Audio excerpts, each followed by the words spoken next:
I don't want to be strong like man who look pretty. I want to be strong like bitch that fight bears in the forest. Welcome to another episode of Bitch vs. Bear with your hosts, me, Amber, my bestie, Sydney. Woohoo! We are co-owners of Shield Maiden Trading Co., and this is a show where we bitch, laugh, and chat about all things fitness and wellness related to women and the LGBTQIA plus community. Nailed it that time. Nailed it that time. The previous one, we were agents of S.H.I.E.L.D., everyone. No, we were shielding. We were shielding. We were shielded. Sounds like a 1970s band. Oh. This is only the second episode we recorded today. I know. Okay. We're doing great. We're doing great. What are we talking about today? We're talking about something that I'm not really a part of. Don't really subscribe to this methodology. I don't. Okay, so we're talking about the zero proof movement. All right. Some might call it a trend. Some might call it a phenomenon. And really what we're talking about is the focus of non-alcoholic or low alcoholic alternatives and like the rise of them in kind of like the current landscape, we shall say.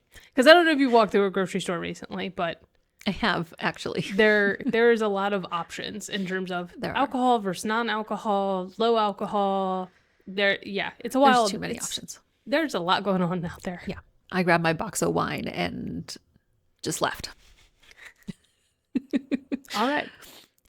All right. So the zero proof movement, also known as the alcohol-free or non-alcoholic beverage movement, is a cultural and social shift towards consuming beverages that do not contain alcohol. This movement is driven by various factors, including health and wellness trends, a desire for more inclusive social experiences, and changing attitudes toward alcohol consumption. Yeah. One of the things I think what prompted us to investigate this movement is the kind of dry January that has kind of been around for a little while now. It's really been kind of the leader in the zero proof movement, I would say. It's kind of like the cornerstone. Maybe that's the better wording for it. Okay. And if you're not familiar with dry January, it's a month-long temporary break from drinking alcohol. The concept has actually been around a lot longer than most of us probably think. I did some research. The practice has roots that go back as far as 1942, when Finland had their own sober January to aid in the war effort in World War II against the Soviet Union. How?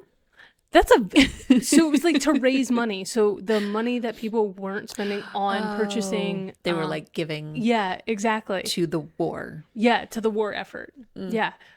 So really interesting. There wasn't a whole lot of information on it, but the basis was like, instead of buying this, don't give here. Okay. Got it. Okay. So it was a fundraiser. Yeah. A month-long fundraiser.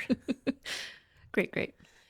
What we consider dry January kind of like resurfaced in like 2010, 2012. And it was like a lighthearted way of targeting like social drinkers. This is not a targeted thing for people who have like an alcohol addiction. That was not why people were like, hey, you should like maybe cut back a little. Just take a month off. Just take a month off. Like that's not what this was. That's not how that works.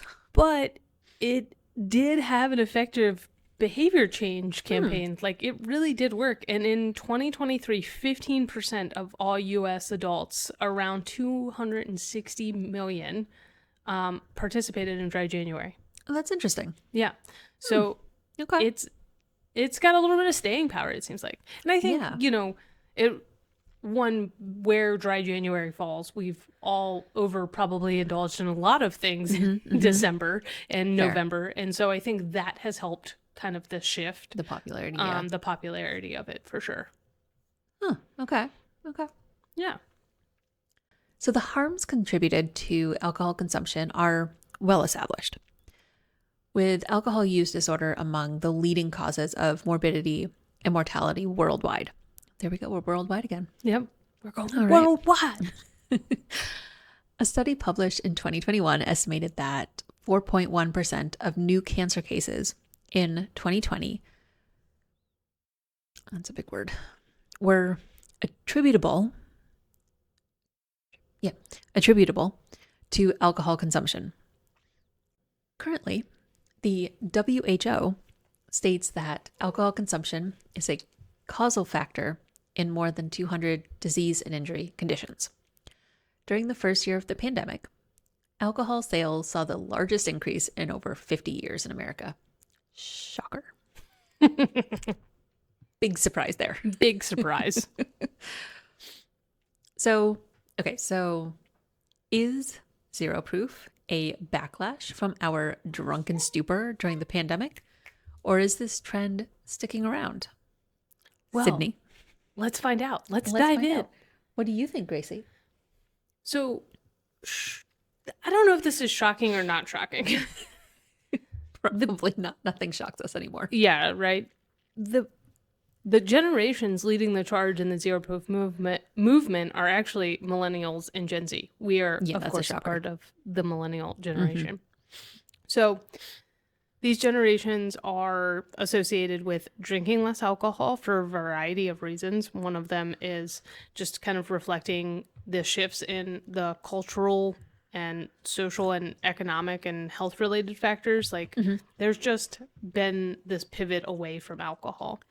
A report in 2018 suggests that nearly 30% of Gen Zs do not drink beer, wine, or spirits.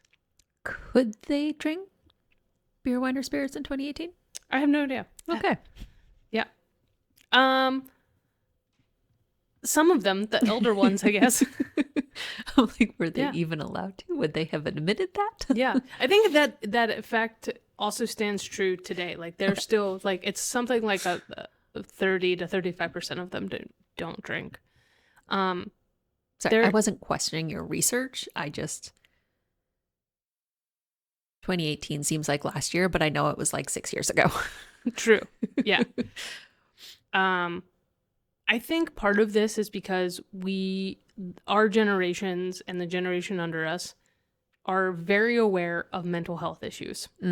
Yes. And we recognize the correlation between alcohol and mental health issues.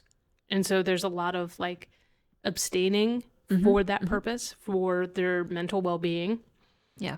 We know alcohol is a depressant and has a lot of adverse effects on mental health. And so I think a lot of people have just opted for like an alcohol-free lifestyle to protect their mental health. Yeah. Yeah. Makes sense.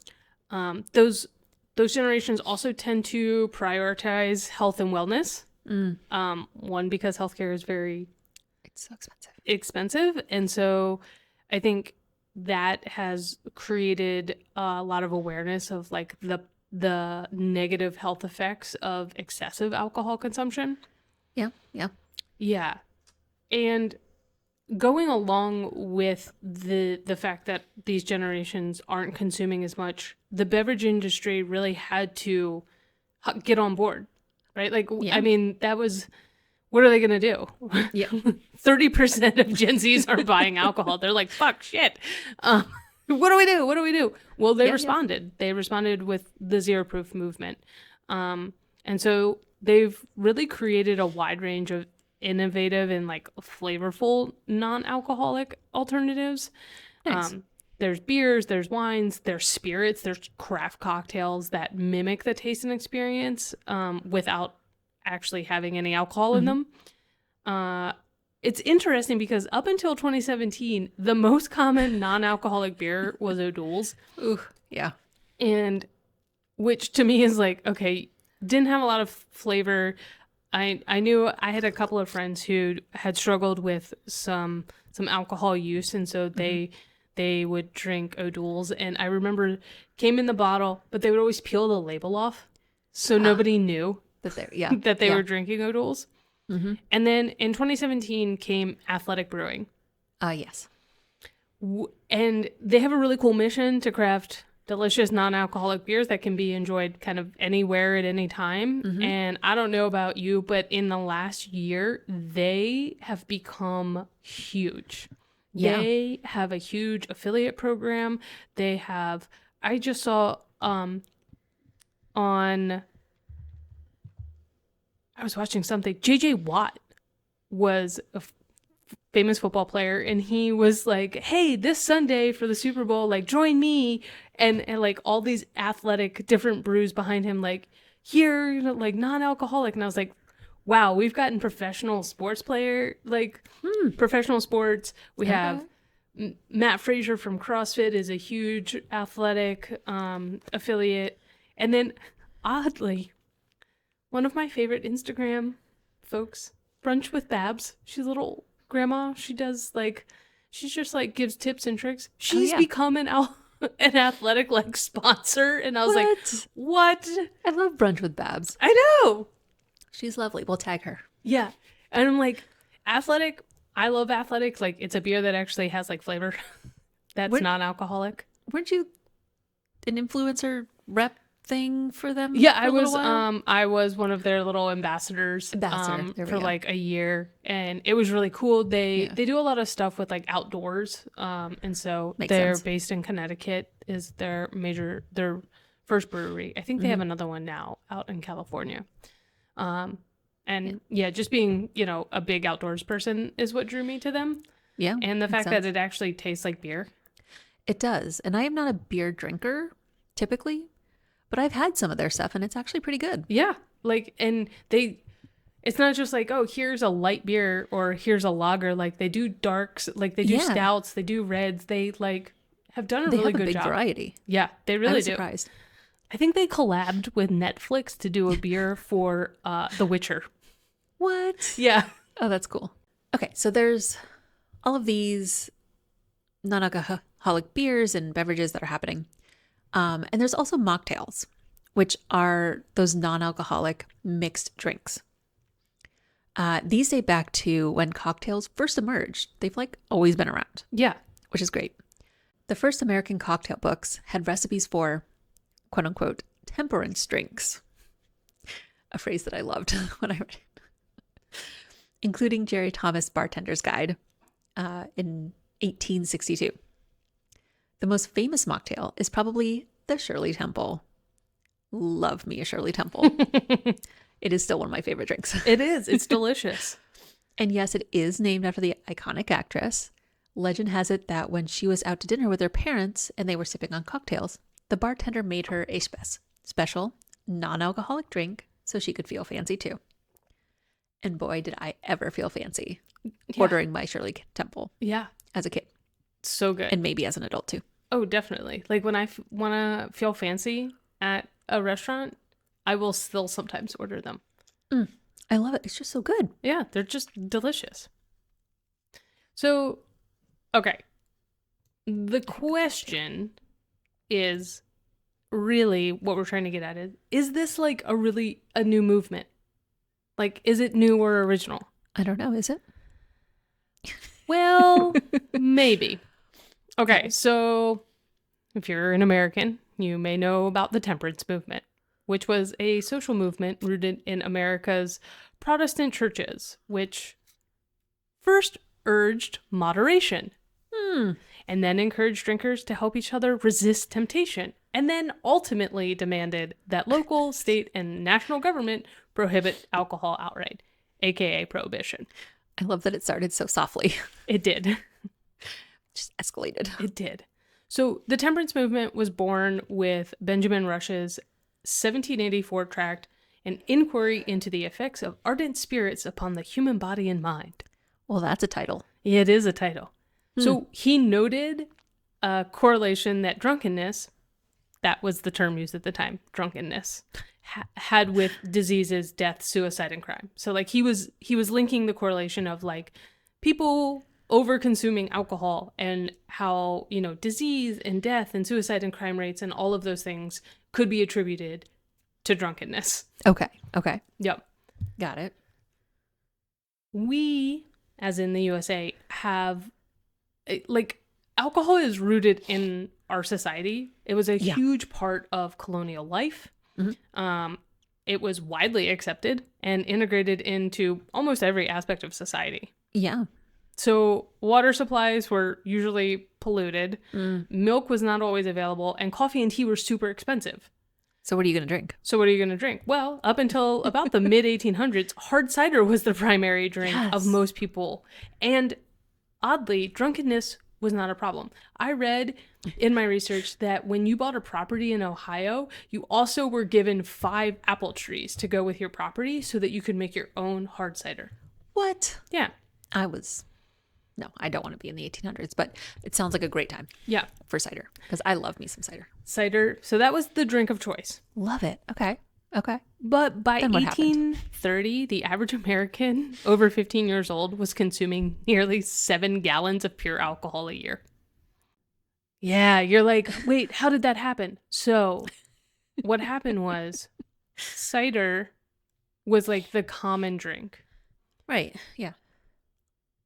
Travel and importation became much easier, and so things like rum were being imported from the Caribbean islands, gin was coming from London, and so like it all got ratcheted up is what happened.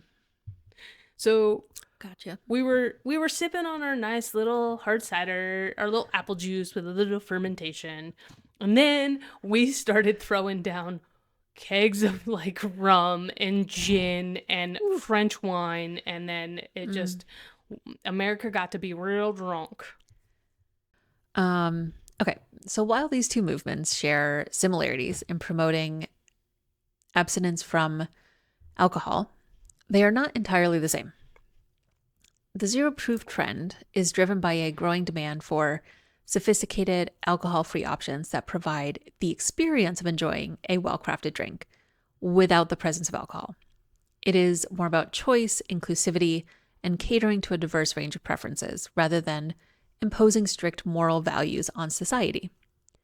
In essence, the zero proof trend can be seen as a contemporary response to changing consumer preferences and a shift towards more mindful drinking, rather than a direct rebranding of the temperance movement, which is driven by religious morality. Exactly. Yeah. And a lot of drunkenness. Which, I mean, what else are you going to do in the 1800s? Yeah, right. Like, feed you your go horse, to work, milk you your come cow. home, Yeah. it's dark, Yeah. it's cold. So when people I get it. Yeah, when people are like, okay, so really this is just like temperance rebranded or like prohibition rebranded, it's not.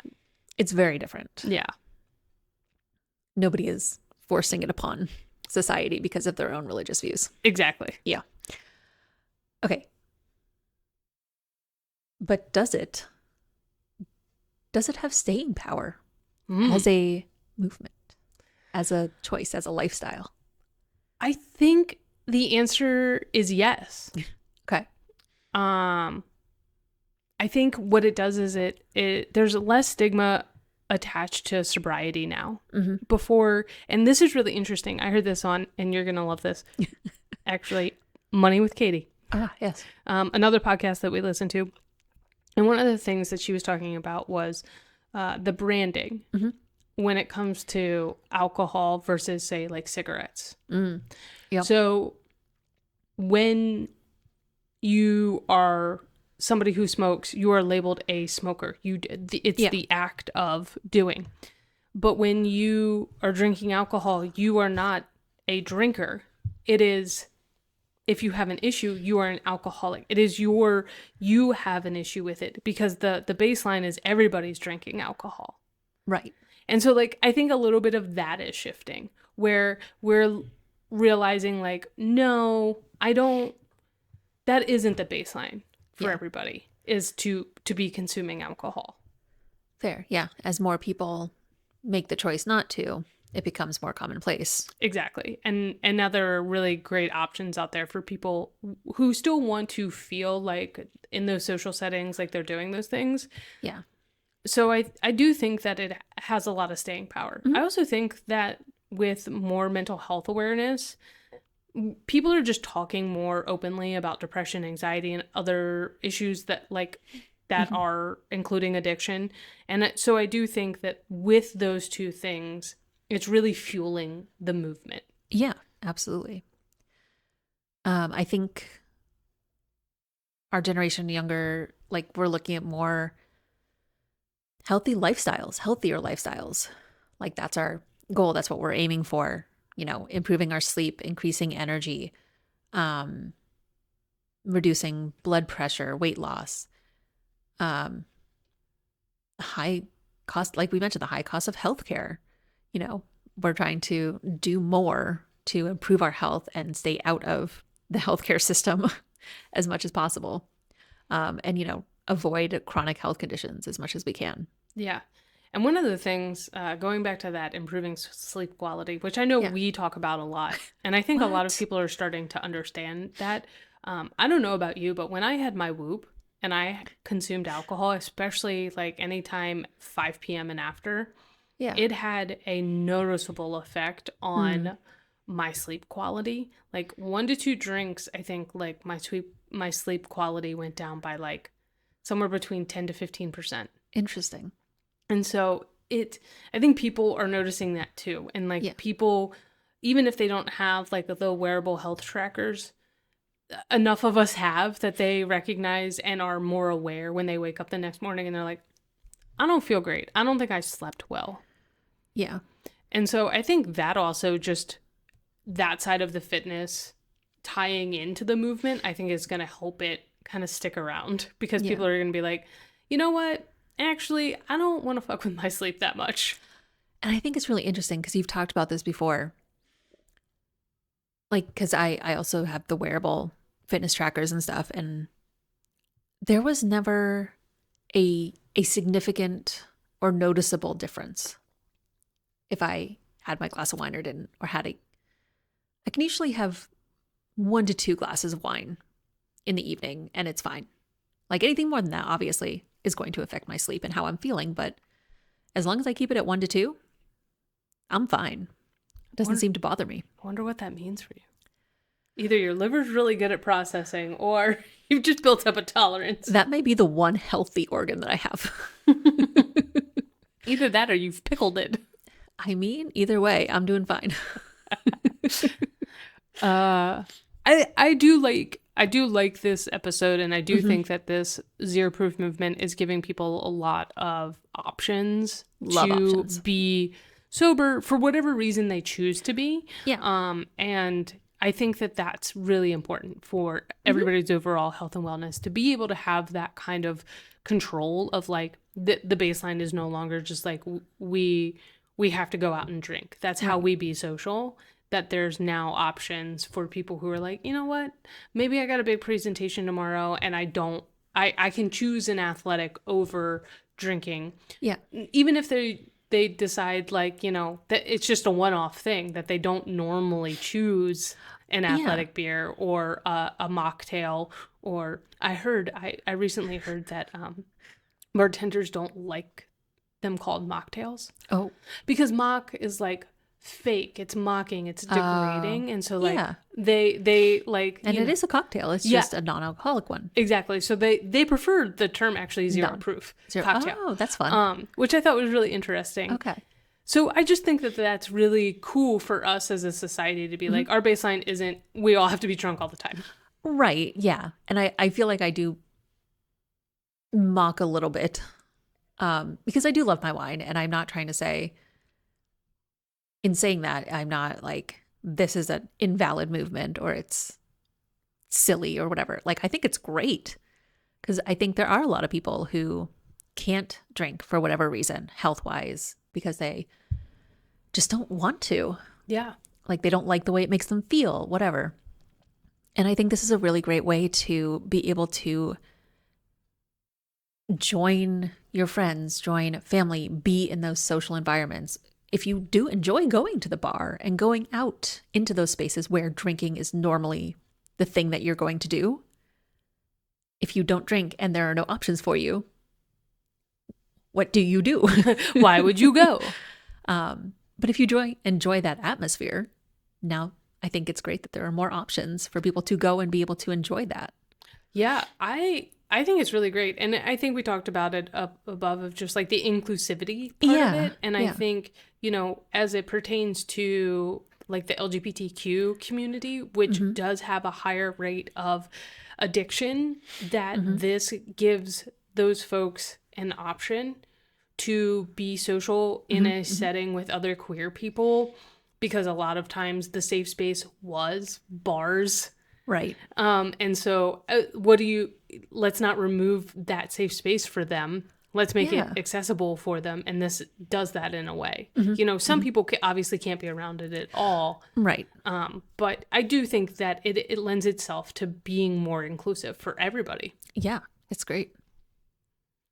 Cool. Love it. Well, I don't know about you, but I think it would be really cool to hear from other people on the subject. Yeah, of because I course. think this is something that's ongoing. It's morphing as we talk about it. And so we'd love to hear your thoughts. Have you participated in things like Dry January? Do you abstain from alcohol? Have you shifted to more mindful drinking practices? Have you found a good non-alcoholic wine? One of the things that I hear from a lot of people is that, hey, the non-alcoholic beers really made a jump, and non-alcoholic spirits, but wine is really hard.